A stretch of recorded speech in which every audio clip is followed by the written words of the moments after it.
Hernandez and Mike Gaffney. Please enjoy the show.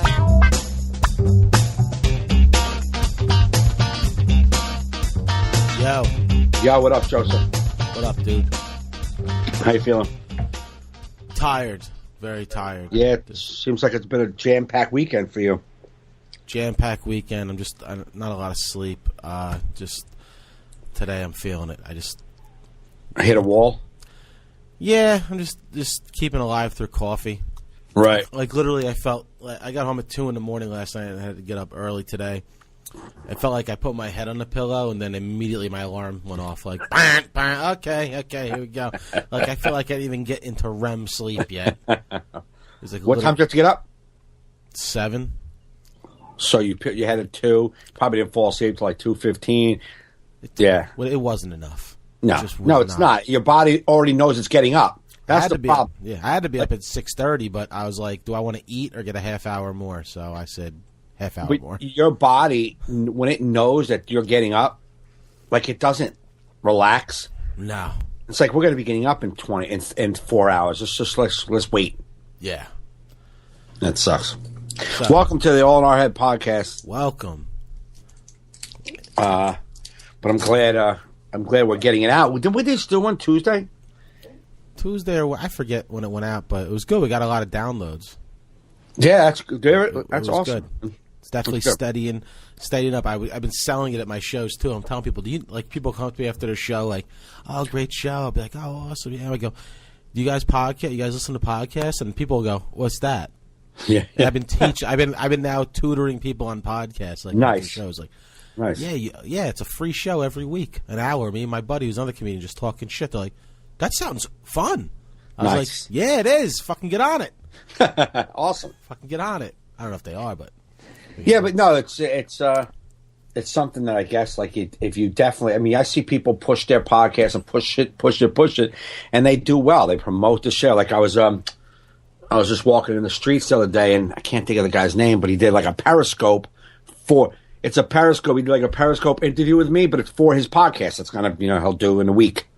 Right. But he just pumps it all day long. Yep. That's that. Thanks for listening to all. And that's all we have today, folks. We're going to try and keep the podcast to about 2-3 minutes every week. Research shows that people lose their attention after about 2 or 3 minutes. Yeah, millennials, they're the future. Yeah. And we're going to focus on them for a while, so thanks for listening, guys. Yeah, we tried to wrap up our whole week in about 3 minutes for you, so I hope you guys enjoyed this episode. That's really what's going to... I was talking to... I think I was talking to KP about that, because we did a show Thursday, and one of the comedians is like millennial age, and he had like 4 of his young friends. Right. And about halfway through the show, they were like, "I'm done." Really? Because there was a lot of comedians on the show doing short time, but they were just in their phones. Yeah. Right. And we're just like, that's just probably what comedy shows are going to become. Like, these hour-long headline sets are going to go away. It's going to be like, we'd rather just have 6 comics doing like 5 minutes, and then we can all go home. Right. Because even I heard AMC movie theaters is trying to appeal to millennials by adding, like, say they're showing like Batman in one theater, they're going to show it in another theater where you can text and be on your phone. Like, they're going to make theaters where it's okay to be on your phone because they realize that's what these kids want. They want to be able to watch a movie and be on their phone. It's the same theater, just because they're doing it anyhow. No, but like maybe it'll, like, to get away from people like me who hate it, like, give them, like, you have no excuse now. You have your own texting theater. Yeah, I got you. Yeah. Don't go in that theater but if you're in this theater, then if you are in the one that doesn't have texting and you text, you should be you should be able to get beaten up with a bat. Right. That's weird, though. I'm very... when I'm in a theater, it bothers me because I see the blue light. It's just... But if I'm at home watching a movie, I'll be watching. I'll check something. I'm like, why am I such a hypocrite? I'm like, at home, I'm fucking... I'll be watching a movie totally into it. I'll be like, let me do a Snapchat, face my dog. Let me do a Snapchat of me doing a dog tongue. Like, in the middle of a good scene. I'm watching, like I was watching Call Saul, and I was catching up. I had 2 episodes left, and I'm like... in the middle of the fucking episode I haven't seen, I'm like on my phone, checking Snapchat, and I'm like, what are you doing, man? You're missing the friggin' episode you haven't seen. Yeah, well, they're trying to do, like, if you ever notice, like, even when I think it started with Breaking Bad and Walking Dead, story sync. Even Sons of Anarchy, Yeah, it's yeah. like, yeah, go on our interact with us while you're watching the show. I just Yeah, think yeah. that's where people are at. They're like, yeah, I I want to watch. tried Story Sync with Better Call Saul. I don't understand what it's doing. I never tried it because I'm like, I have a hard enough time focusing. Dude, what happens is it's when something happens on TV, that scene that might be a crucial scene, they'll break it down a little bit on the computer. Oh, okay. So they're like, so what do you think about that scene? I'm like, I'm still watching it. Hold up. I don't know what I think about this scene. It's still on. It was too distracting to me. I couldn't do it. Yeah, I'm not going to try it. Better Call Saul, good season. Fuck yeah, it is. But me and my wife have the same. It's like, all right, next season, man, we got to like, all right, I've been accepting you for 2 seasons, building me up to how he becomes Saul. Yeah, but You gotta fucking. I'm telling you gotta fucking get to it, man. I really don't think I think you're missing it. He is already No, sold. he already is, but it's like. But that's the beautiful thing. There is no big reveal. He has been that guy. No, I know. Look I what he's think done. it's a slow. I think it's bordering on too slow of a crawl. But it can't go anywhere. There's no story to go anywhere. We already know where it ends up in 4 years, so we can't get there already. Oh, then we're after it, and he's fucking working at some Cinnabon. I don't want to see that story the whole time. Nah, I think they. 'Cause I think they could pace it a little better. And Mike Ehrmantraut, like we assume that Mike Ehrmantraut died, right, in Breaking Bad, but we never seen him dead. He went in those bushes back in the desert, and then he was disappeared. We don't know where he went. I thought he didn't. He. Oh wait, They no. showed him dead. They showed him like he got shot, and he kind of wandered off into the woods, into like the side of the road, but we never saw him dead. Yeah. I never saw him dead. So I'm wondering if he's Wait, maybe I'm thinking of a different show. I thought he went into water or something and died. Didn't he drown? Didn't he drown?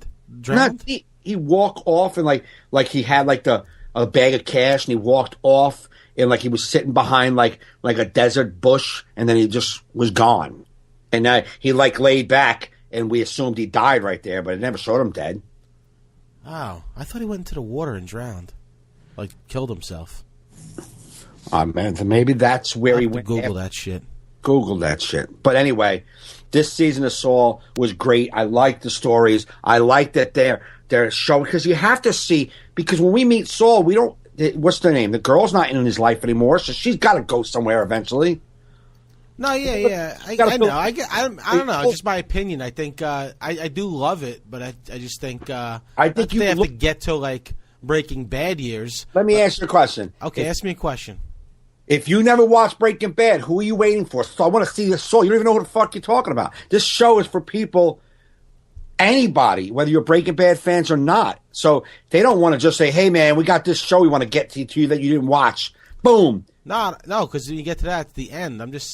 I think sometimes these lawyer scenes, sometimes these chit chat things with like some of the firm, I'm like, I just think Right. I think they bog it down a little bit. That's what I think. That's what I think. It's like kind of like, but like this show is like almost like Mad Men. There's like boardroom scenes. There's scenes that give you the taste, the feel of a law firms. That's what I think you need. That like to show his like how boring it is and how he loves to be who he is. Yeah. You already see Saul. He bought the suits. He's got the weird colored suits to aggravate his boss, but that's what he starts wearing. Right. He Yeah. wore them to get fired, but that's who he becomes eventually. He starts wearing them for real. You know what I mean? Yeah. I see Saul all the time. I just see you're like wondering when. I don't think every time we saw Saul in Breaking Bad, we saw Saul. But I think this guy is who Saul was when we weren't around, who he was when he left the office, who he was with his family, who he was with the people we never saw him with. Because we never saw him with anybody but the fucking at the office. Yeah. So this guy who's always been a nice guy, a good heart, is the guy who is Saul. But he knows how to put Saul on. Right. It needs to. If it rushes to Breaking Bad, and then if they're going to tell the story afterwards, hopefully that story continues, where he's a Cinnabon, he tries to start up another firm or something. I don't know. You know what I mean? Like I don't know. I don't want to just it to end with him in a fucking Cinnabon. Right. That would be depressing as fuck. Yeah. No, I do like the show though. Vinyl kicked ass. Oh, Vinyl definitely kicked ass. It definitely did better than I thought. Like it definitely. I just love the whole mob connection. That whole storyline. I don't know how people don't like it. I think people didn't like the first couple episodes because it was we didn't know what this was about. What is this story about? No, yeah, my mom said, she goes, "There's just too much music for me." Yeah, it's a music show. So they were playing music for too long, I guess. Yeah, no, I think you're right. No, like, what? I can't do this. Yeah, it was like a musical, like in between, like they were singing their way to the next scene. I was like, what the fuck is that? Right. That only has stopped and went away towards the. I guess they got a little bit of feedback on that. Like, can we cut the fucking Elvis scenes? We don't need to see Little Richard in the middle of everything. But no, it was yeah, that show ended. Spoiler alert, that show fucking ended. That season. When he fucking found out, first off, my favorite twist of the season was when Jimmy, was it Jimmy? Is his name Jimmy? Is it, no. Which guy? What's Carnival's name? Oh, Jimmy. Richie. Yeah. When Richie hustled Ray Romano's character and made him think that he lost the 90 grand, that was my favorite twist of the show. And then when Ray found out that he did it, and punches him in the face in the elevator, I was like, that's just... And when Ray fucking ratted him out to the mobster, I told my son, as the mobster was like, oh, great, thank you so much. I'm like, that's going to fucking backfire. Mobsters don't like rats. They don't like fucking snitches. Yeah. That's not how I knew that as right? As soon as he went in there, you're like... I like when he goes... What do you think I give a fuck yeah. about any of your fucking personal problems? If you die, he owes me. Yeah. What gave you the impression I give a fuck who runs this business? Yeah. I don't give a fuck about your problems. Yeah, he dies, you owe me. You both die, your kids owe me. I'll maybe put your daughter out on the street. That's a fucking great line. Oh, yeah, it's so good, man. And just to see him sit down like as if it was an intervention with Richie, and then it turns on him. He's like, I told you, shut the fuck up. And you could see his face like, oh. Yeah. This isn't a good thing for me. Oh, so just to get back, I read up on Mike's death. Okay. He is dead. He is dead? Walt shot him. I know that. That I know. As Walt stammers an apology, Mike tells him to shut up and let him die in peace. After a moment of silence, he falls off the log, dead. Okay, that's the scene. All right, well, that's what they're saying, right? Right. That's what I seen. He got shot in the side, and it was like off like in a deserty thing. He was sitting behind a tree on a log, and he was just. And I said he fell to the side like as if he died. And Walt walked. I don't know if he totally died because that's the last you see of him. Like you never hear about it again. Mike is a tough motherfucker. If anybody can come out back from it, it would be Mike. Yeah. Because no one reports him dead. It's not like, oh, Airman Trout's dead. We know you did it. Nothing happens. He just falls off the log like, and then and then Walter walks away from him. Right, Walter actually walked away from him first, and he was just sitting back there like, you know how he does that like methodical breathing, like, and then just fell over. I don't know if he died. Yeah. I'm going to hold on to him. I think he's dead. Fuck off. Fuck off. He's alive. But I knew he wasn't in the water though. That I knew. Yeah, I kind of like both shows. I'm glad they're now that I can't get into Fear the Walking Dead. I haven't watched it this season at all. No, I haven't tried it. I gave up last season. My wife likes it. I kind of was all right with it last season, but when the break happened, it's like being in a relationship that like, oh, I really like this girl, and then you take a break and you're like, why did I like her? I don't miss her at all. You know what I'm saying? That's what happened with Fear. I thought it was going to be awesome, and then when it took a break, I was like, you know what? I really don't miss this show. I don't give a fuck if I catch it or not. My show Bloodline comes back at the end of May. I can't wait for that. Love that show. Is that on Netflix? Yeah. That's a great series. It's a slow burn, but if you go with it, it fucking pays off very well. Really? Actually, I know I downloaded today Horace and Pete. I bought the whole season. Is that what's his name? CK. Oh yeah. Some of my friends said they don't like it, but I'm kind of digging it because it's different. I heard he lost a lot of money on it. Well, he explained that on some radio show on Opie and Anthony and some podcast. He put out his own personal money, and he tried doing this whole thing with like not promoting it, just seeing how it does. Yeah. And he was selling episodes like one at a time. Yep. But now he's doing a push, and he's going to get his money back. But he just wanted to see if he could get his money back. Like the media made it look like he was in debt.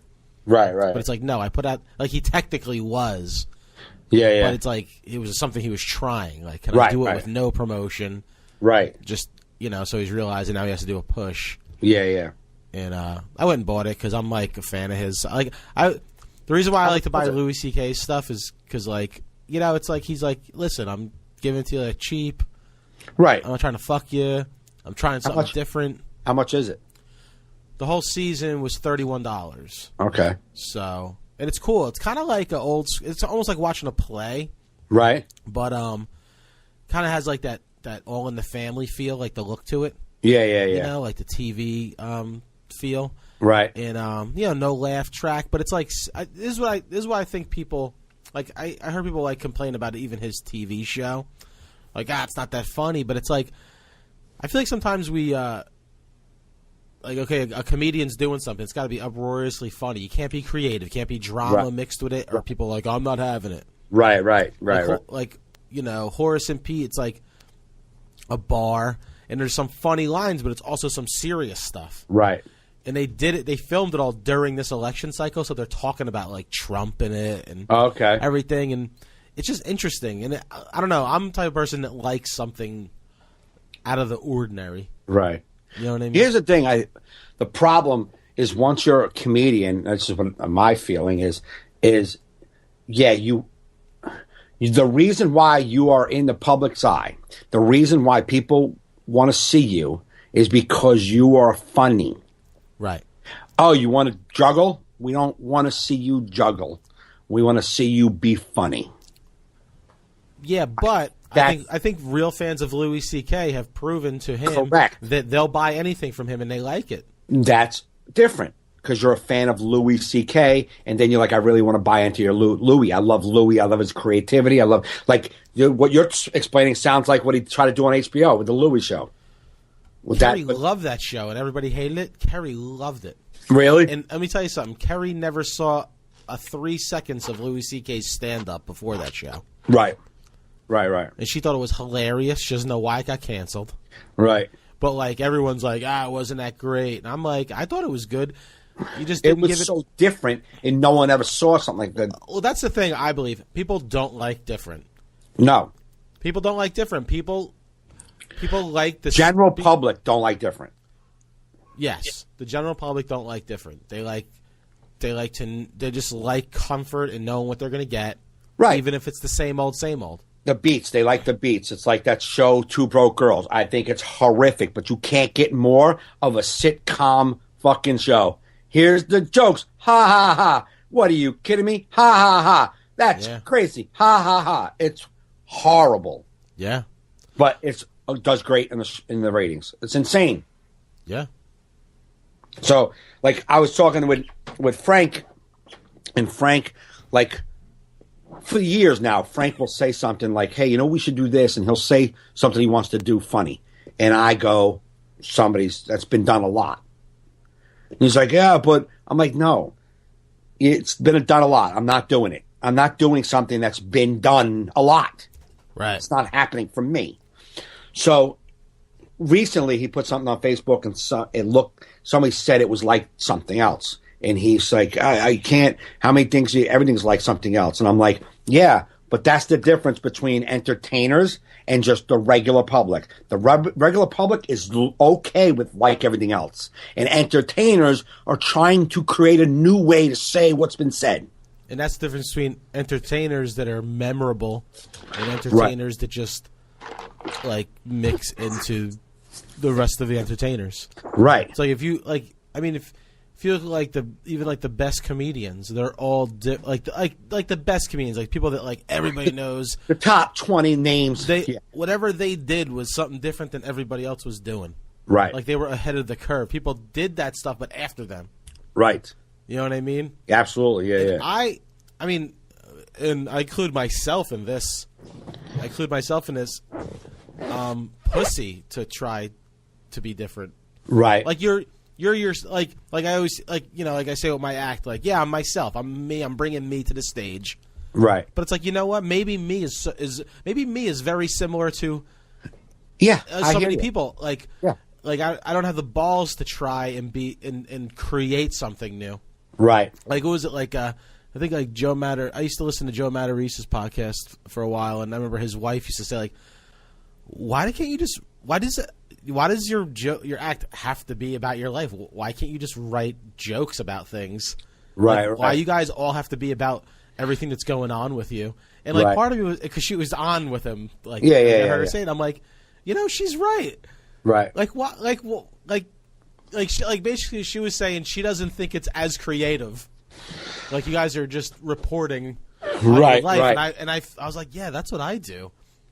And I'm like, all right, and then I thought, okay, even if I'm doing the act I'm doing now, which is about my life. So I thought maybe if I ever record this act, maybe try and do something else. Right. To be different. Right. To, I feel that way too. What I've been trying to do is take my jokes, my normal life, bring it, and then find some absurdity to tag onto it. Right.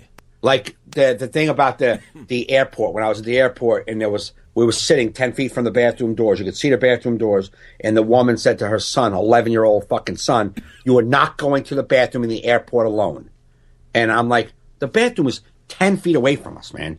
You can't let this pussy go to the bathroom by himself. He can't venture into the world. Yeah, that's a good bit because you're talking about something you're seeing. Right, and then I put a little bit about how I grew up. But then I go back into, like I say, he can't go to that bathroom. My mom, like, everybody's like, oh, there's perverts. I'm like, my mom would let me shit in an alley that they just discovered 7 perverts an hour ago. She'll be like, yeah, don't lollygag. Get in there and get out. You know what I'm saying? Like, and then I go back to, but I don't understand why that kid can't go to the bathroom. I understand crazies, but crazy's been around a long time. If you would have shown me a stat that said in 1981, there was only 4 bathroom perverts ever found. But in 2015, 87,000 bathroom perverts were discovered. I wouldn't even go to the bathroom by myself. I would take my son with me. Like, go, can you come with me to the bathroom? Because I don't want a pervert to look at me. You know what I mean? Like, yeah. So like, it was like, it's a part of who I am and then a part of what I saw. Right. Not so much and my fucking feelings about why we won't let the kid go to the bathroom by himself. Right. It has nothing to do with my life. You know what I mean? Yeah. So I'm trying to take jokes that are out there already. My son sneeze face, right? Instead of just telling what happened, which I do, I add it. I'm trying to explore, and I was like, I guess I should be grateful for my son. Like I should be. I'm looking for positives in my son's life. Right. At least he's trying to explore the world. He's curious about his face and what it looks like. That's a good thing. And I said he's very focused because he was able to connect his blinking with his back problems. That's getting into the mind of him. Yeah. Like why? Exactly. What would bring this kid to do this? Right. So like that's like, you know what I mean? Like that's no, it's different. I like that. That's what I'm talking about. Like I feel like after I record this CD, I want to maybe get away from my personal life. Right. Do an act that's not. Like Norton talked about it one time because people have they're like Norton's gotten too political and too like we liked when he talked about himself more, but he even said he's like I mean how long can I keep telling you guys the same things about myself? Right. You know what I mean? Like right. Like absolutely. You know, like it's not like your life is totally drastic every year. Right. It's like I've confessed all my sick fantasies, absolutely, all my disgusting behaviors. Like. What am I just going to repeat them just with different characters? Correct. And like that's what I'm thinking. I'm like, yeah, once I record this act where I talk about being in recovery, having a problem with food, talking about being married, what am I going to tell you about different foods now? Yeah. You know what though? If you think about it, when you first started doing comedy, when I first started, I can just talk for me. When I first started, I was very talk about stuff, not me. I talked about stuff. I talked about music. I talked about dancing. I talked about shit. stuff that was going on in the world, just stuff. Made Right. fun of me going to the gym, the fun at the gym. You know what I mean? Not just. And then I started to talk about personal stuff, struggling, my kids. I don't know what am I doing. I'm a parent. Like I did all that. Yeah. Now, because it's hard to talk, it's hard to get into stuff that's just about you. But now it's like I know how to do that. I could do anything I want. Anything, yeah. What do I got? I don't just have to talk about my son and my daughter. Right. It might be me a parent and me struggling. Who gives a fuck? Yeah, I don't exactly. give a fuck. I think it'd be better if we try and stretch ourselves. I think that's why Yes. I like Louis. Like, is Louis like my favorite comedian of all time? No.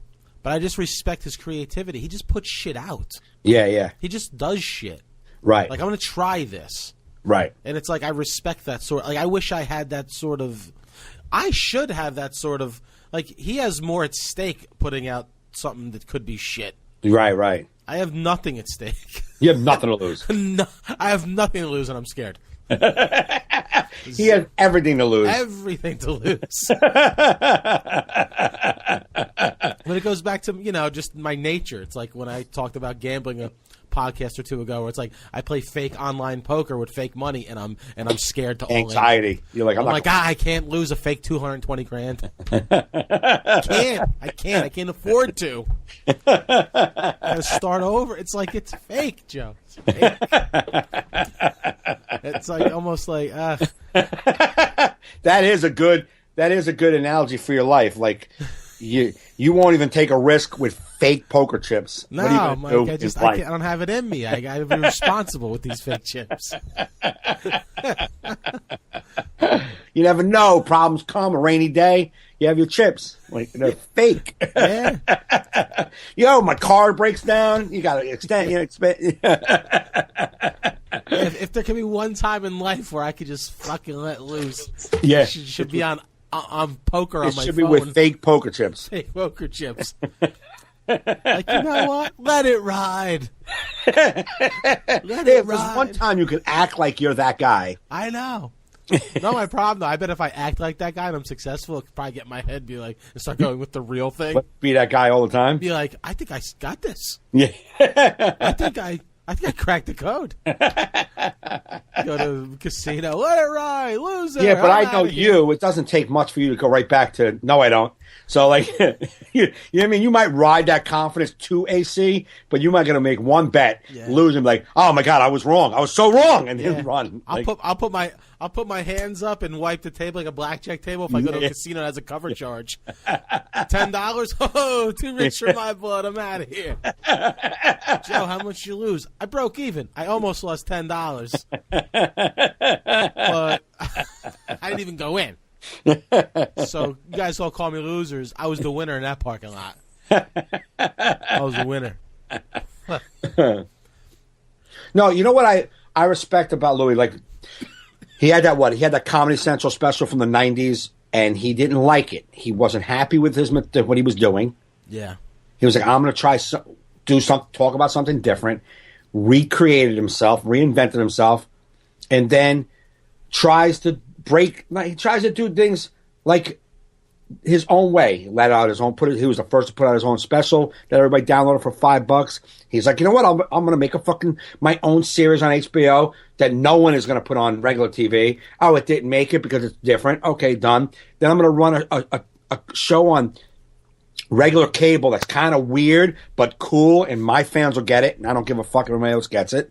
Right. And then I'm going to make a fucking television series. I'm going to put it on my computer, and you can download it. Like, fuck you, CBS. You don't want my shit. I'll put it on the computer, and people will pay to download it.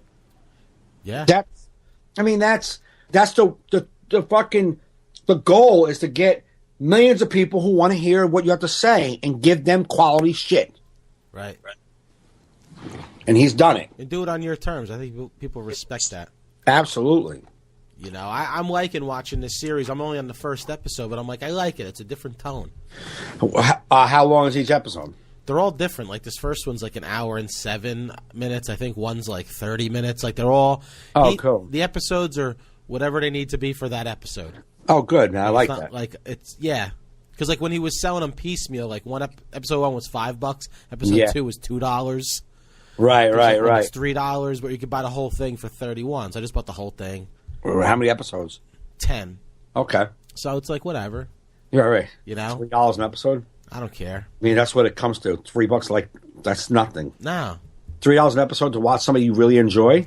Oh, wow. And it's inspiring. You're watching it because it's just I like to watch shit it inspires me to create.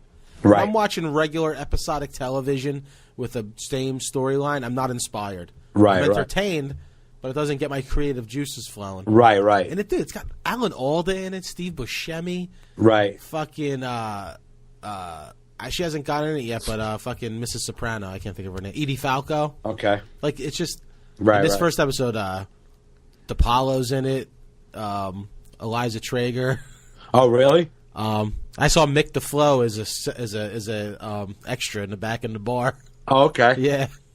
Have you seen the Colin Quinn show, Cops, or whatever? No, I heard it's great. I got to check Cop it out. show? It's on Yeah, Hulu, check right? that. It's like in season 2. Is it Hulu? I don't know what it's on. Oh, I think it's Hulu. I don't have Hulu. No? Nah, I got Amazon Prime. Yeah, is it on? Maybe it is just Hulu. I thought it was like a web series. Oh, maybe it's a web series. I don't know. I'm guessing. Everyone's in it. Like, all those people are in it. There was a question I wanted to ask you, a comedy question, about technique. Because Oh, go ahead. Yeah, go ahead. What are you gonna say? We have a question, or just No, I do. It's my question. Okay. We don't get listener questions, so All right. I generated one myself today. Are you going to answer it too? No, I don't have the answer. That's what I'm asking good, you. good. If I had the answer. Well, a lot of times you have your own answers. No, I mean, I may have my answer. I mean, I handle the situation well. I just, it's just something I'm going to have to fight now. Headlining more is that check spot. Yeah, yeah. It was like, dude, I was doing I had a great What's show the last night in Poughkeepsie. Fun time, Right. But it's like, as I'm ramping up to like my last 15 minutes, they dropped checks, and it was just like sucked the life out of the room. Yeah, yeah. And I basically had to build it back up, and I closed really strong, but it was like I was almost starting over. Right. And I'm like, I noticed that I even called it out. Oh, the checks are out, and I did a little crowd work. And I think I handled it fine, but I wasn't comfortable in it. Right, right. And I want to know how you deal with check spots. Because I was talking with James today. I had lunch with him. And he's like, yeah, it's just what we have to do. Like at his club, I'm like, there's no way to do it at the end. He's like, nah, 'cause it's hard to control people. Like, Right, if not they're paying. true. I'm like, all right, we won't even discuss how to control. We'll talk about that after. I just want to know how you deal with check spots. Well, Like in a headline set. You know what I mean? yeah. I mean, it all depends on the club. If you have a really good club that knows how to do it like in sections, you don't lose everybody. You know what I mean? They'll do like a left side, you can get the right side still with you. And then when the left side's paid, now the right side drops, you got the left side to talk to for a little while. So you're not losing the entire crowd. Yeah. I just know you can feel the energy goes down when the checks come up, and that's exactly like if I was in the middle of like starting like a bit I really want them to hear, I stop it and I just go into some shit bit, talk to them, maybe an idea I just had, work on some new jokes right there while you know what I mean? Yeah, that's what I did. I stopped because I started a new section, a new chunk, Right. And then they drop it as I'm setting up this chunk. Yeah. Of like nursing and all that stuff. And then like, but it was a crowd of only like 45, 50. Right. And it was like they all were looking down. And Oh, it's like really? You couldn't even crowd. The only crowd work I was doing was talking that we're doing a check spot now. Like, Right. I guess everybody's going to do math now. It's pretty good for a comedy show. Yeah. And then I talked to, I saw the waiter. I'm like, what's your name? I'm like, give it up for him. Tip him good. He's getting an Right, operation. And like, I was just doing all this stuff. But it was like, ugh. No, I know, especially because it feels like, even though it's not true, it feels like you just bombed right there. Yes. It's like, wow, I'm bombing. It's like you're not bombing. You know what I'm saying? You're not bombing. I've watched Sebastian when his checks come, and he's like, oh, you guys got the checks. Not easy to laugh and pay. Who does that? Who pays and laughs? Like, ha, ha, ha, this is funny. Nobody does that. Like, he gets a little bit of laughs. And now they might have been there to see him, so they really don't want to miss him. So they'll give him a lot more attention. Right. You know what I mean? I think that's eventually. But I've seen all the great headliners struggle during checks, and they're not struggling. It's just this is just what it is, and it just is not fun. Yeah, because that's what I like. I'm sitting there and I'm not doing as well when I was doing great. Yeah. And now I'm like, fuck, am I going to end this show on just a dud? That's what sucks. And then, but I built it, and then my last, like my last few bits, hit like they were before the check spot. Right. But it was like a slow build, and I'm like, yeah. All right, I kind of get this. Right. It still fucking sucks. Yeah. You know? I go into the crowd a little bit. I always I'll try to get I'll look at a few people who are not paying, who are not physically paying. Yes. I'm like, hey, and I'll talk to them real quick, and that it'll engage, and people tend to want to hear what you're doing. Also, what I found is don't talk louder, talk lower, because lower makes people go, what the fuck is he saying? What happened? You know what I mean? Yeah. Louder, they can just ignore. They know something's going on. All right, I can hear something going on. But lower, it's like, why can't I hear him? Right. You know, and they almost stop to listen, what's he saying? And then you're like, hey, man, guys, you got the bill going? Guys look good out there. You have fun? Was it worth now I got to be, I just make all jokes about how now I got to be more funny because you see how much it costs for real. Right. And then that kind of gets them back in, but you can't allow it. You have to I think stop your show, go with the flow of the slow, dead pace, and then just take a running, you know what I mean? Yeah. A dart for that finish line, a real vamp it up. You got to ramp it up. Yeah, I think I'm just going to keep acknowledging it when it happens. Yeah. And just be like, yeah, okay, is everybody back? Everybody ready? Exactly. You know what I mean? You guys ready? Because here we go. I'm getting ready to do that joke I held off while you guys paid the bill. Yeah, I should just sit on the stool and grab a drink and be like, I'm waiting for you guys to do math equations. That's the stuff you do that, and that gets them focused on you because they want to know, why is he not talking? Yeah, that's what I did last week when that woman was talking. I just sat in the stool and I was like, all right, I'll wait for you to be done. Right. And I just let it sit until it was uncomfortable for everybody. Right. And then I continued. Right. And I feel like that showed control. All right. Yes. Yeah. Yeah. Go ahead.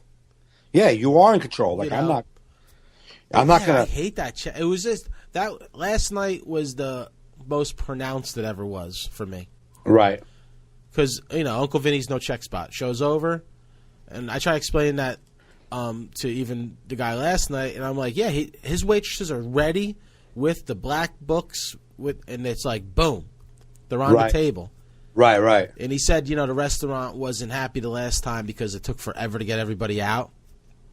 Right. So the difference with Uncle Vinny's is that their waitresses are used to doing this. Yeah. That's how they do it. Right. So they get people out. Right. You know what I mean? Yeah. Or I was like, and James was like, oh, that's why I thought people should pay as they go. I'm like, why? So people are doing math all during the show. Yeah. Right. So it's just one constant check drop. Here was my theory. I gave to James at lunch. I said, you should ask people at the table, are you paying cash or charge? Paying charge? Yeah. You're going to run a tab just like at a bar. Right. You're going to get your tab at the end. Right. That's it. And you sign the tip and you're out. Right. If you're cash, you got to wait till it's going to take longer. Right. You know what I mean? You're going to get, Well, I think one show there should be no check drop. Two shows, I get it. That's what I said. I go, I understand what a two show. Yeah. You has to. Yeah. You have to get the people out. Right. But one show, no check drop. No check drop.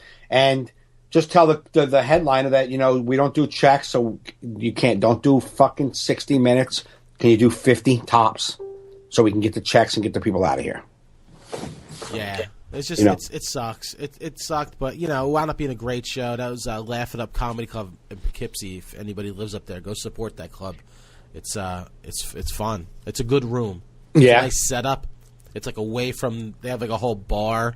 It's like an Irish pub. Okay. But it's a separate room. They have curtains to wall. You can't hear it. Oh, that's good. And they end it right before the DJ party stops. Yeah. They just run a tight ship. Sit. Even though it was I say the room could hold probably like 200, so it was only like Right. 50, but they set everybody like right up front. Okay. It was just like done properly. Right. It was it was definitely good. Yeah, the show I did last night was at a gym, and when I walked, like I realized it was at a gym, I guess, a couple days ago, and I was like, I don't know what that means, but we'll see when I get there. And then it was like, outside tennis courts, like it's a big athletic fucking compound. Uh-huh. And you walk in, a bunch of machines downstairs, treadmills and bikes, and you go upstairs to this room, and it looks like the glass doors of a racquetball. Yeah, like glass wall from a racquetball. It looks like that, but it's not a racquetball court. It's a huge room, and they could fit about 260 if they put them all in. But they said almost 220 last night. Uh-huh. Nice big stage, this big well lit block lighting, sign behind you, like they could change the lights. So for Valentine's Day they make it red. They change the lights. They do it quarterly, but they sell it out most of the time. It always sells out. And the audiences were like a good little mix. There's black people, a couple of black people, a couple of Spanish people, mostly white people, but it was a nice mix. And it was like a couple of young, but mostly, I would say 28 to 45, that age. It was perfect. And they were on fire. It was just on fire. It was a good group, man. A good group. But at first I was like, oh no. But when you close these glass doors, right outside the glass doors is like they were catering. I guess they hire people who work at the gym and they set up a bar and they sell all the beer and alcohol right outside the door. But as soon as the glass doors close, it's like you hear okay, give me stuff I got. You hear the clink, clink, clink, clink, and as soon as the glass doors close, none of that happened. You hear none of that. Ah, it's awesome. Yeah, so so I was standing right outside the door and I could not hear what Johnny Watson was saying inside the glass doors. I could not hear what was going on in there. Good. So as soon as the door was ah! So it was a really good room, man. Really good room. That's awesome. Maybe Frank can get you up there as a feature the next show. Yeah, man. I gotta shoot him some avails and shit. Yeah, he was there. He was happy with it. He was really happy with it. The owners, the guys who run it, were happy with it. It was just a really good show. The host, the girl went up. Her name was Cindy, and then it was Johnny Watson. It just kept getting it was ha ha ha ha ha ha, and it just fucking. It was like a wave, and it just stayed. It just kept going up. It was awesome. Oh, that's great. They were great. Good shit, man. They weren't check jobs though. They were in. I think they paid as they went. So let me get 2 or 3 beers. Okay, but they go out to go pay as they go. No. Oh, They had waits there. Yeah, pay as they go. Yeah, they had waits there, but they weren't food. So it was like, give me a beer and a scotch. Okay, let me go get you beer and scotch. Okay, here you go. It was. Oh, well, maybe it does work then. Pay as you go.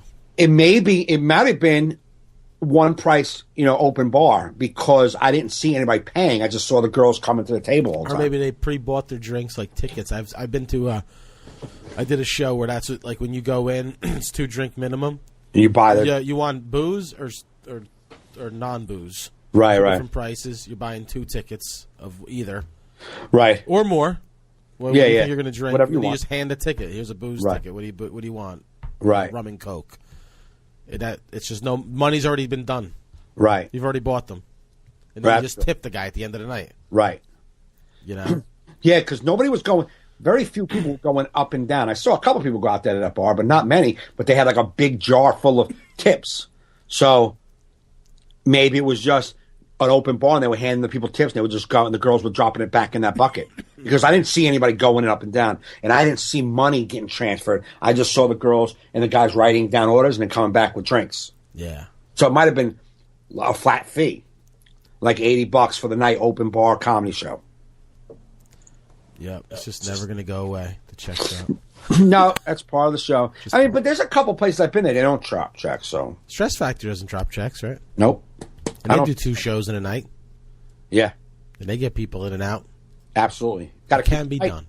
Got to keep it tight, but that's just the way You it have is. to have this big staff to make that. Right. Or work. you got 40 people in the room and you can handle 40 people. Give me a break.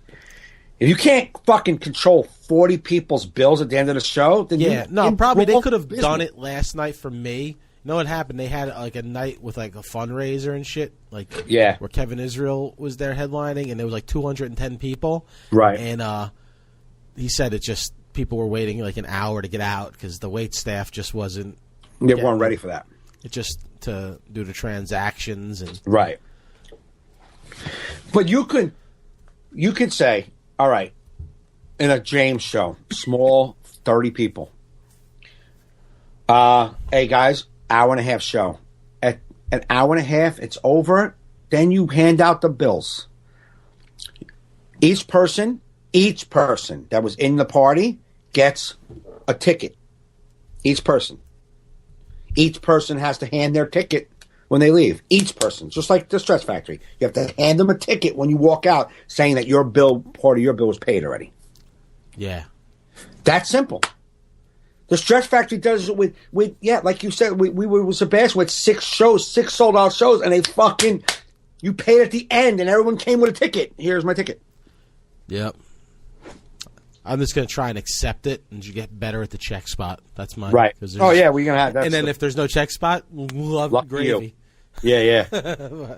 Absolutely. You know, I was just curious on your technique. So yeah, that was what I was thinking I should do. I did do that kind of last night, but it was definitely like that thought you said, like, oh my god, am I Yeah, it feels like you're bombing. I'm bombing, and now I feel like I'm not going to end fun. Right. Because like if it would have kept going, I mean, it was just building and building and building. It could have been like, wow, you Absolutely. know. But I also think if you don't stop and acknowledge it and admit that you're switching gears for a second, like let them know that what's happening right now I did not go from being an amazing comedian for 35 minutes to not being to being the shittiest comedian you're seeing right now for 15. So everyone has to know that it's because of the bills. Yeah. No, that's what I did. I did acknowledge it. I didn't just go up there and continue to tell jokes as No, if, that's a lot of guys will be like, just hearing more jokes of mine, and they're not. All your jokes are falling flat. You're giving them fucking gold that are falling flat. Like I tried to start my snorkeling bit, and the checks came, and I was like, so the guy asked me, "Can everybody swim?" And I just saw the checks come, and I was like, "Nah, I'm not doing that right now." And I just went start talking. After all the checks, are you guys ready? I'm like, all right. Anyway, I was talking about cruise. Boom. I went snorkeling, and I started it again. Fuck that. I wasn't going to let that die. That's a long bit that's just going to die. Yeah. Fuck that. Nah. Fuck that. Yeah. Get a bunch of shit survival jokes. That's where I do my I want to be black joke, Chinese restaurant joke. That gets all in there. Yeah. I figured that'll be a good way for me to practice Or my do crowd shit. interaction and Yeah, exactly. fuck around a little bit. You know what I mean? Yeah. Because I know I have a chunk of jokes to go out. Right. But that's that. And I think we'd be remiss if we didn't discuss the passing of Prince. Who's that? He's like a musician or something, I think. We I would think be. I think he did like I did that Red Orange Rain song. Orange Rain. Yeah. Orange Rain. That's it. That's It the was one. like juice commercials, right? Yeah, exactly. Juice commercial jingle He was maker. like a jingle Prince. writer. Yeah, Prince, the orange juice Yeah. jingle writer. Yeah, remember he was like, Beloved. yeah, it was like something he wrote about a Corvette. He was like he did songs Yeah. for Corvette Like a commercials. little blue Corvette. Yeah, that's it. Little blue Corvette. Yeah. It was Baby, good. I'm much Catchy. too slow. Yeah, catchy jingle. Catchy jingle. That was for Ice Pops. Yeah, that was that's a fucking. And you know what? Every time someone like this, like these people die, you just look. They're part of your life, man. I don't know about you. I mean, like, was Prince on my fucking everyday playlist? No, but he was there in my life, in the background of my music. Prince would show up. But I never listened to him and didn't like him, and I've always left Exactly. it on. It's like, yeah. Correct. It's like when you say, like, oh, my God, I can't believe Prince died. People are like, now everybody likes Prince. You know, the Facebook curmudgeon committee, that's what I call them. They're just like everybody's a Prince. It's like, listen. It doesn't matter what you do. Listen, man, if let's just say Led Zeppelin, the whole band was flying and just crashed and died. And I was like, oh my God, I love, you know what? Where were you last year when Zeppelin, like, shut the, are you looking for complaint? You just look for this? Yeah, unless you're showing your undying love for someone leading up to their death, you can't be Exactly. upset that they died. Right. Like, yeah, where were you yesterday? We weren't talking about Prince yesterday. Why would I? I can mention 67,000 artists that are still alive that we're not talking about today. Yeah. So today, let's see who I talked about today. I talked about Steve Buscemi, Louis C.K., Alan Alda. Unless they die tomorrow, I can't be upset if Nope. who dies tomorrow. It's got to be anybody I talked about today. Those three you can be upset about. Anybody else? Anybody? Yeah, because I did discuss them today. I told you I liked them. Yeah. So if he dies tomorrow, You could Facebook say, will accept it. Wow, I really did like them. You know because you listen to my Because you podcast. listen to my podcast and I talked about it. Fucking assholes. Yeah, it's fucking sad. Listen, it's sad that anybody dies. You're like, wow. Like, because Right. what I posted was really, I really felt like he was like mystical. You're like, he just lived forever. He looked great for his age. Absolutely. know They what I say mean? no one ever knew how old he was. Like how old? No, he looked like he was like some alien from another Yeah. planet, purple and shit. You know what I mean? Yeah. Fucking Paisley It's like a alien little- from outer space. That's a great fucking musician. Yeah. He taught himself he's a fucking good musician. Yeah.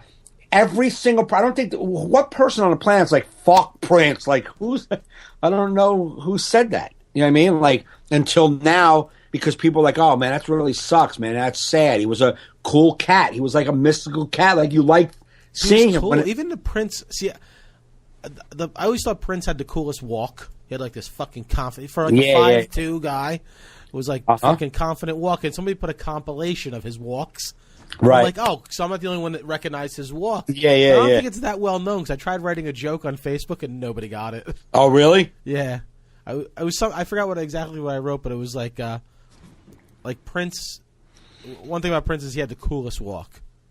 Like the only time I do that walk is when I'm trying to beat somebody in line for the last Boston cream donut at Dunkin'. Like that confident, like get the fuck out of my way, you know. But like not enough. Like the visual in my head, watching, visualized me doing Prince's walk. Prince to had a beat walk. somebody. He leaned back a little bit. It was like a lean back walk. It was like almost like a 70s pimp walk. Yeah, like I'd love to have a walk like that. Yeah. Like my walk, I'm like almost just surviving. Like, Your walk is like, what? Who's that? Where? yeah, Why? Well, I'm sorry. Am I in your way? I'm gonna go. I'm gonna run. Let me run across the street. I'm scampering. I'm gonna scamper. yeah. I'm a scamper. My walk leads me to walk into people's backs while I'm staring at a big building. Yeah. Oh, sorry. Sorry. You're not exactly Prince, are you? No. Not even close to Prince. I can't even be a Prince's brother.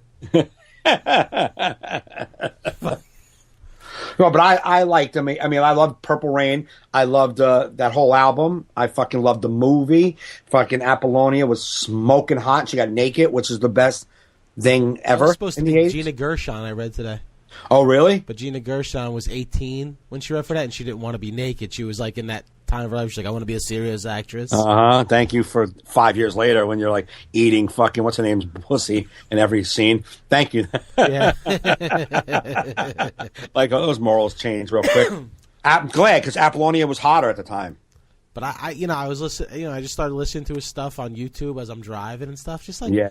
God, just 1999. Like, Yeah, just the absolutely. fucking lyrics are fucking great. Uh-huh. I was dreaming when I wrote Yeah, this. yeah. Like, I'm fucking. You're like, yeah, sunroof open for this motherfucker. Exactly. Most of his music is like fun music. Yeah. It's funky. It's cool. Only song I really hated was Bat Dance. I hated everything about that song. I don't really recall that song. It was for the Batman movie in '89 or '88. Oh, okay. Oh God, it was horrible. But there was a list of 12 songs he gave away to other artists that were I know.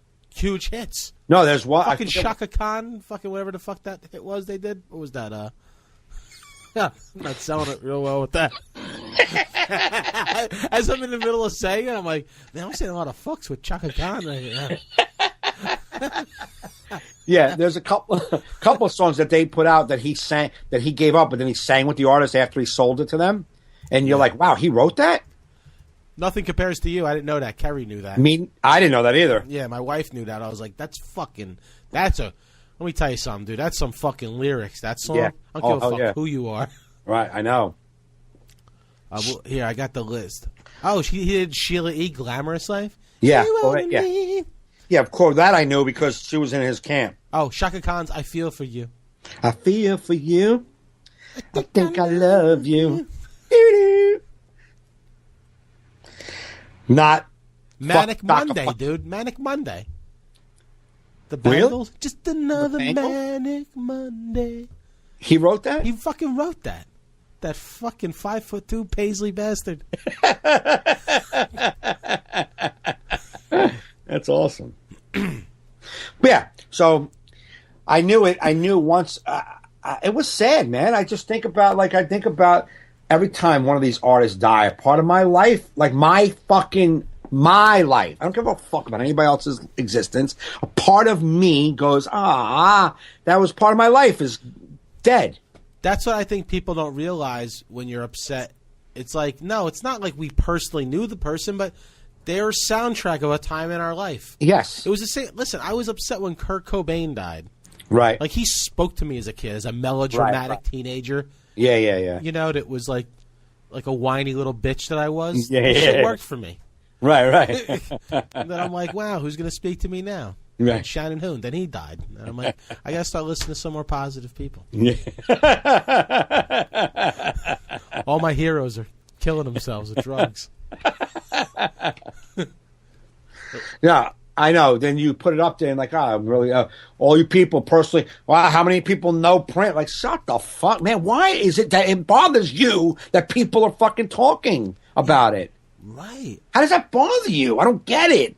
Yeah. It's like, yo, man, anybody see the Breaking Bad? Can't believe that was an awesome show. What are people big deal about Breaking Bad? It sucked. Like, why does it bother you that I like the show? Why does it matter? Yeah, people like get offended. Like, Yeah. Enough with fucking Mad Men. It's over. Like, who cares what people talk? That really bothers you that people really, insane. I think it's insane. it is. One of the funniest things I heard after Prince died Thursday at the show I was on in Morristown is comedian Darren Patterson. He's a black comic from the city.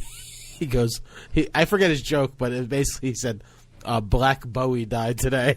And I lost it. I'm like, that's fucking great. He said it, and like the crowd didn't really give it to him. Right. That was just a Facebook post I did today. I'm like, I just felt like grabbing the mic from him, going through the crowd, like, you all stink. That was fucking hilarious. The Black Bowie? Yeah, I'd never heard that before. It's fucking genius. Black Bowie died. And yeah, his music was good, man. Just good, and he seemed fucking Eric Clapton. I read an article, like he thought Prince was the greatest guitar player. Right. And one of Clapton's songs he wrote because he saw Prince. He said he was on the road in Canada touring, Right. fucked up on drugs and alcohol, like not knowing how to get clean and like miserable about it. And Prince came on the TV.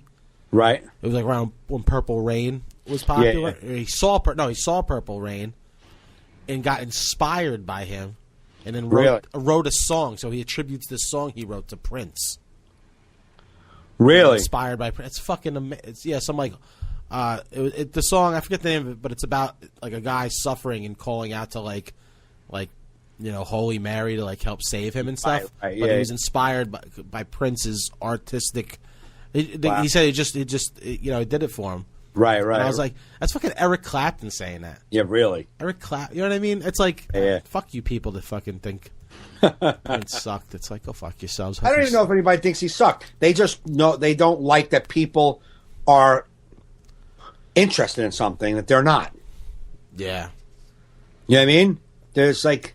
Or they're too cool to show any interest. I posted something yesterday on Facebook, but I deleted it. I'm like, why am I inviting insanity into my life? Yeah. Why am I inviting these psychos? I'm like, it's like I'm opening the gates for psychos. Yeah, for them to engage. But I said something to the effect of, I called them the Facebook Curmudgeon Committee. I'm like, thanks for letting me realize that I didn't really like Prince.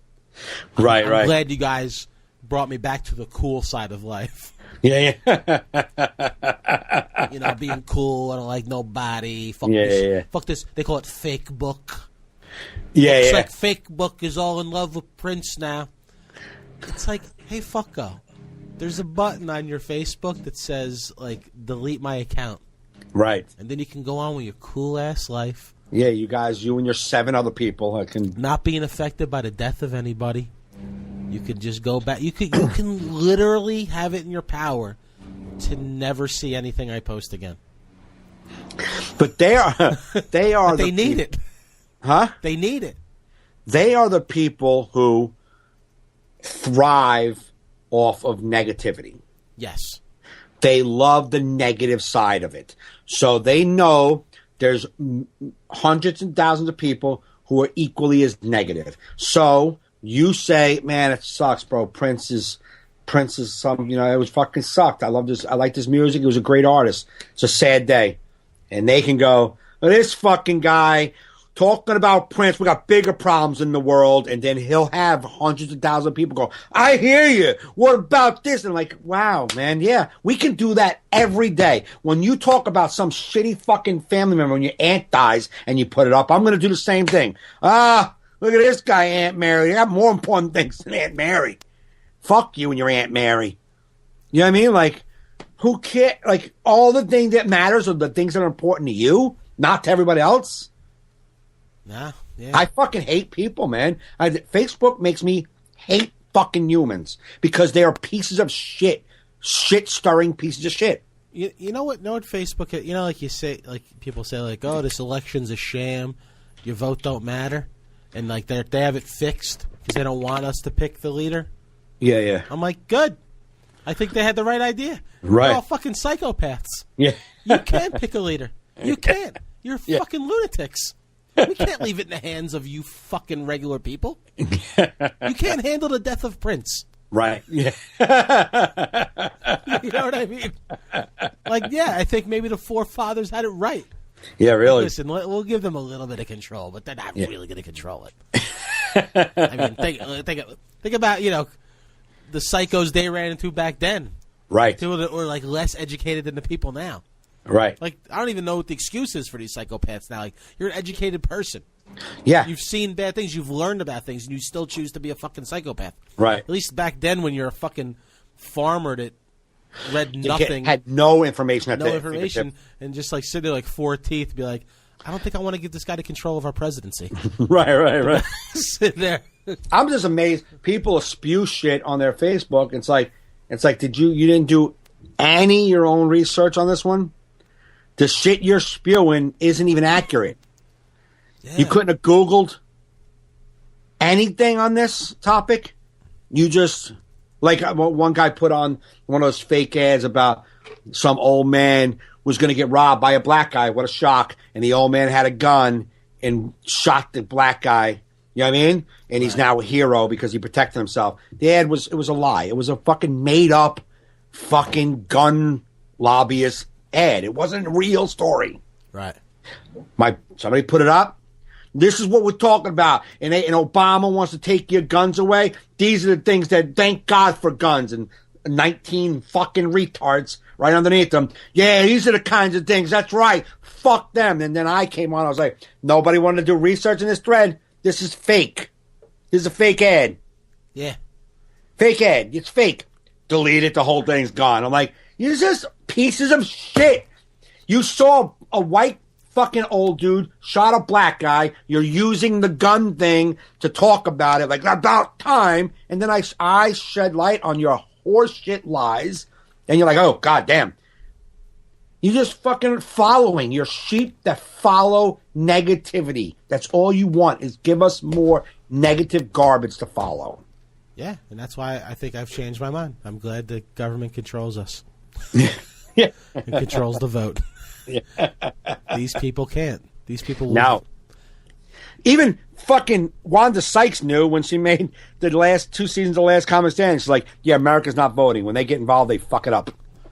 It's true, though. I bet if you just put popular vote out there, anybody can vote for whoever they want. Like, not even, like, running people. Yeah. I bet, like, a cartoon character would win. That's how stupid America is. Like, yeah. Like, apparently, our new president is, I don't know, what's a popular cartoon character now? The Simpsons aren't popular no more. No. What is? SpongeBob. There you go. President SpongeBob. He won by the popular vote. Yeah. The people have spoken. Well, SpongeBob ain't real. Well, who draws SpongeBob? Yeah, that guy. That guy. You're president now. Why? Did you know who Patrick was? The voice of Patrick? No. Who's Patrick? SpongeBob SquarePants. Patrick I only Starfish. watched it a few times. The starfish, the pink starfish. Okay, yeah. The voice is remember the show what was it, Coach? Yeah. Remember the tall blonde hair guy that was with him? Like yeah. that guy's the voice of Patrick. Oh, wow. That was one of my dad's pastimes. He used to like to smoke a joint and watch SpongeBob SquarePants. Oh, really? My dad's like, dude, it's hilarious. I'm telling you, it's hilarious. It is. It's hilarious, especially if you're high. It's not even need to be high, but it is. I bet it helps. I used to, when my day, I used to smoke pot and watch Ren and Stimpy. That was the cartoon of my era. Of your choice? Of my late teens. I probably was too old to be watching it then. Absolutely, because I think Ren and Stimpy was like in the 90s, early 90s, mid 90s. Well, early 90s, I was in high school, so. Oh, okay, I guess wasn't. it was. I mean, fuck, nowadays, I have fucking friends that are 45 years old arguing over Batman versus Superman. I'm like, my 15-year-old stepson didn't give a fuck. It seems today that more adults care than children about comic books and comic book movies. I see Justin's they friends, grew up none with of them them. give a fuck about these movies. Because they didn't grow up with them. They grew up, all the adults grew up with the storylines, like they read them like soap operas. Yeah. I did not, you did not. It's kind of weird for me. I kind of... I never did. I never liked... And my grandfather owned a newspaper stand, and like he had like this like fucking rope. He had like this rope that went down the whole wall of his like little coffee shop, and it was like 7 different ropes, and with clothespins he hung all the magazines and all the comic books. And with all those comic books at my disposal, I didn't even read them. I just didn't want to. I didn't care. I didn't care about Batman and Robin on the book. I'll watch Batman and Robin on TV. Yeah, and that's fine even as a kid. It's just not even like doing it as a kid, but just the sheer giving a fuck as an adult. But I think it's like just like with Prince dying. To them that's their childhood, and they were really invested. If you read comic books when you were a kid, I guess that's true. If you're really invested and they do a shit job, you're like, why? Yeah. That's not the story. And to us as adults, like, shut up, nerd.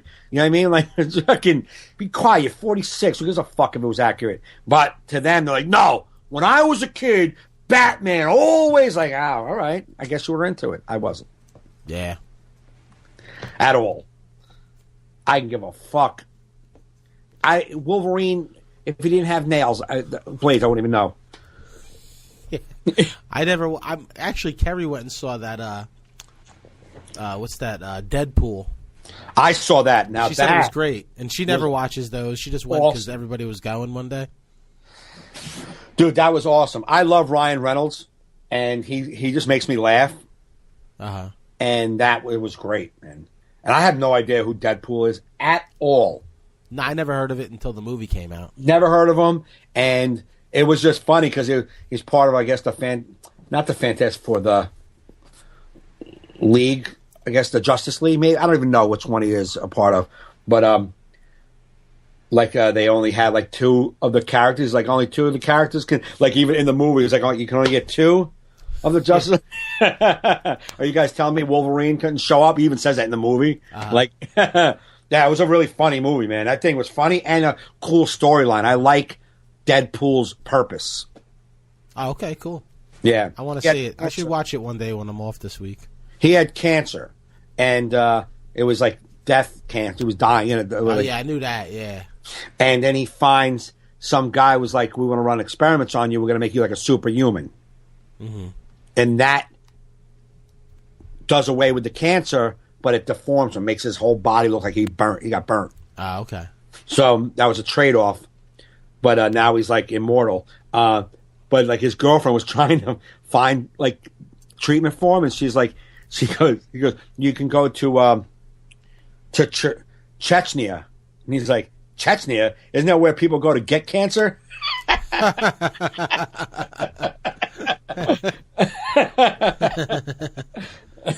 have to check it out. Yeah, you would like it. Nice. Anything else going on? No, I gotta get out soon. I have to go home and do some shit for my wife. That's part of being married, bro. Part of being married. We gotta do man shit. Yo, we got our weekends coming up this weekend, huh? Yes, we'll be at the Mike and I with our pal Adam Lucidi will be performing this Friday at the Valley Forge Casino in Valley Forge, PA. Mm-hmm. And then Saturday we'll be at the State Theater in Uniontown, Pennsylvania. Are we staying at Valley Forge and Yeah. then we are, right? Yeah. Okay. So we're doing the Valley Forge and then leaving from Valley Forge to go out to Uniontown, PA, which is the same exact distance from leaving for our house. However, we're going to do it anyway, and I'm fine with it. I don't care. Yeah. Yeah. I mean, we could do what we want. I mean, if you want, we could drive home it's from Valley fine. Forge. It's fine. Same shit, different smell. Whatever. Same We'll figure shit. it out. My concern, do you want to stay in Uniontown, PA, or drive through the night and get home early? I don't know about that part. Because it's like a 4-hour ride, right? 5 hours. Oh, 5 hours. Yeah, we should let's get up early. No, we'll get up early, but yeah, I mean, 6 of one, half dozen another. I probably won't fall asleep till 3 o'clock in the morning. Right. You know, it's up to you. We'll figure it out that night. We'll figure it out that night. I definitely don't want to I don't want to blow a 5 hours of my next day. Like, Well, that's already happening. I mean, it's no, I'm saying if I get up early though, say we leave at like 7. Okay. Yes, 7. Well, no, Right. I'm leaving at 7. Am I going to be in the same I vehicle? hope so. Or you could stay sleeping and then get a cab home or something. Yeah. We're probably be better off to leave right after because I'm not going to get up. I'm not getting up at 7. How about 8? If I fall asleep at 3:30 and not getting up at 7 to drive, I'll be exhausted. That makes no sense. Well, if it's an 8 o'clock show and we're done at 10, it's not like you know, Exactly. Well, it depends. That's what I'm saying. Get a feel for it. If we leave right after 10, we're home by 3 in the morning. Yeah, I'm fine with that. that's what I'm saying. But if we decide that we are staying, I'm not going to fall asleep till 3 in the morning anyhow. I'm not waking up at 6:30 to head on out. That's not happening. You can sleep in the car for 5 hours. Oh, okay. You know what I mean? Yeah, it's so comfortable. We'll see. We'll see how We'll it figure it goes. out. We'll figure it out. But Because even 7, it's just, no. I'm trying to think, like, would I just pop up, hey, let's do this? No. no, not let's do it. Dude, I do it today, man. I got sped too. I had to get up at fucking 6:30 and shit. It's insane lifestyle. It's insane lifestyle, but it's you do what you got to do to like continue life. You know what I mean? Fucking Yeah. You're sitting in some fucking Uniontown hotel with those extra 2 hours going to change your life. Oh, my eyes closed? Yeah, Yeah. nah, It's going to be beautiful. no. If I got up at 9 o'clock, different story. Got up at 9 o'clock, I'm fresh. Boom, want to get some orange juice. 9 o'clock. What are you fucking? 9 o'clock, we're home by 1. All right, that's not bad. 9, 1. Yeah, 1. 1-ish, 1:30ish. Nah, see, Mike thinks he's going to sleep till. Can I get late checkout? 1. No, we'll be home by 2. Nah, see, too. Depends on where we meet. Like, if we meet, where will we meet Friday? My house. Your house? I think. I don't know how your car's running these days. I feel like you should take my car. Yeah. Well, I already broke down. So we have a lot of travel to do. So Yeah, it's a lot. 8 hours of driving. More than that, 12 hours of driving. No, not 12 hours. Relax, Joe. Calm down. No one's asking you to do any of this math right now. This is just I'm trying to figure it out. In an hour? 26 hours of driving, I think. We've got a lot of driving. How long does it take to get to Valley Forge? From my house. Not even, probably an hour and a half. All right, so that's okay. So hour and a half, then 4 hours to Uniontown, so 5.5 hours. 4 hours home. We're almost 10 hours. It's 5-hour ride. You keep saying the 4 hours. So I'm saying 12 hours. We're fucking doing 12 hours of fucking driving. That's what I'm fucking saying. All right.